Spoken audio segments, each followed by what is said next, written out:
গেলবার পাটের দাম ভালো পাওয়ায় এবারও পাট চাষে আগ্রহী হন চাষিরা।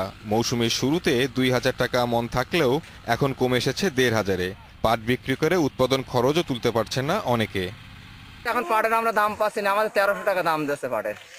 এতে করে আমাদের বহুত লস, চাষিরা আমরা মরে গেলাম দেখছি। যে পরিমাণ জমির দাম সেই হিসেব করে পাটে লাভবান হতে পারছি না, খুব লস যাচ্ছে। লোকসান কমাতে প্রয়োজনে পাট সংরক্ষণে পরামর্শ দিচ্ছে জেলা কৃষি সম্প্রসারণ অধিদপ্তর। এখন ভরা মৌসুম হয়, পাটের মূল্য বাজার মূল্য কিছুটা কম। যদি চাষিরা পাট সংরক্ষণ করতে পারেন তাহলে ভবিষ্যতে ভালো মূল্য পাবে। এদিকে পাটের ভরা মৌসুমেও নতুন পাট নেই দেশের সবচেয়ে বড় মোকাম নারায়ণগঞ্জের গুদামগুলোতে। রপ্তানিকারকেরা বলছেন রপ্তানি কম, তাই পাট কম কিনছেন তারা। মিলগুলি গতবার এক্সপোর্ট বন্ধ হওয়াতে ফরেন মার্কেট ছোট হয়ে গেছে। ছোট হওয়াতে বাইরেরা এখন আমাদের উপর অসন্তুষ্ট, তারা প্রয়োজন থাকার পরও তারা নিচ্ছে না।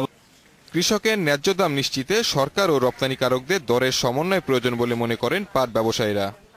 বর্তমানে যে বাজার চলতেছে, এই বাজারে থেকে সরকারের যে ক্রয় মূল্য তার অনেক উঁচু মূল্য দিয়ে সরকার ক্রয় করতেছে, কিন্তু মার্কেট অরিজিনালি চলতেছে তার চেয়ে অনেক কম। ন্যায্য দাম নির্ধারণ করা না গেলে লাভের অংশটুকু মধ্যস্বত্বভোগীর দখলেই যাবে বলছেন পাট রপ্তানিকারকেরা। Shahid Ahmed, Independent news.